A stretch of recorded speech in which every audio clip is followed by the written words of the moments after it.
Bendungan merupakan konstruksi yang dibangun untuk menahan laju aliran air pada sungai dan membentuk sebuah tampungan air yang biasa disebut dengan waduk.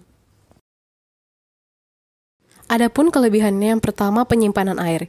Hal ini akan sangat berguna ketika musim kemarau. Yang kedua sebagai pengendalian banjir. Bendungan akan mengontrol air banjir sehingga tidak meluap yang dapat membahayakan masyarakat. Yang ketiga, produksi listrik. Dapat dimanfaatkan sebagai produksi listrik dari tenaga air. Yang keempat, pengendalian puing. Terbukti dapat menahan sedimentasi yang merusak. Yang kelima, sebagai rekreasi. Dapat dijadikan sebagai wisata air seperti berperahu, bermain ski, memancing, dan untuk tempat seperti restoran. Kekurangan. Yang pertama, masyarakat harus mengungsi sejenak saat proses pembangunan. Hal ini memerlukan tempat atau lahan kosong untuk masyarakat tinggal sementara. Yang kedua, memiliki potensi pengeluaran gas rumah kaca yang tinggi. Berpotensi mengganggu ekosistem yang ada, bendungan juga akan mengganggu tabel air tanah, dan dapat memblokir perkembangan air di suatu wilayah.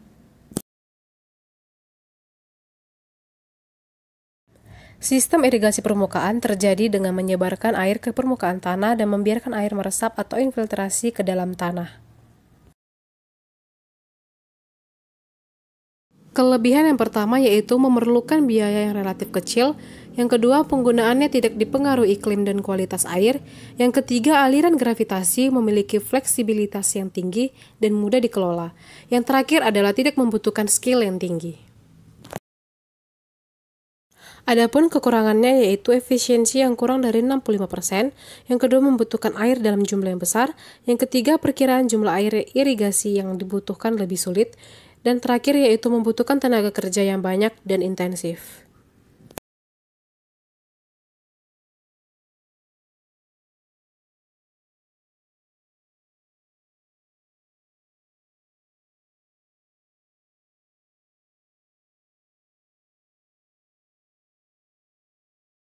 Kelebihan yang pertama, menghindari kerusakan struktur tanah, yang kedua mengurangi aliran permukaan dan erosi. Yang ketiga, memperlambat proses mineralisasi, sehingga penggunaan zat hara dalam bahan-bahan organik lebih berkelanjutan. Yang keempat, dapat diterapkan pada lahan-lahan marginal yang jika tidak dengan cara ini mungkin tidak dapat diolah. Kekurangan yang pertama, persiapan bedengan yang kurang memadai dapat menyebabkan pertumbuhan yang kurang baik dan produksi yang rendah. Yang kedua, perakaran mungkin terbatas dalam tanah yang berstruktur keras. Yang ketiga, lebih cocok untuk tanah yang gembur. Yang keempat, pemberian mulsa perlu dilakukan secara terus-menerus. Yang kelima, herbisida diperlukan apabila pengendalian tanaman pengganggu tidak dapat dilakukan secara manual atau mekanis.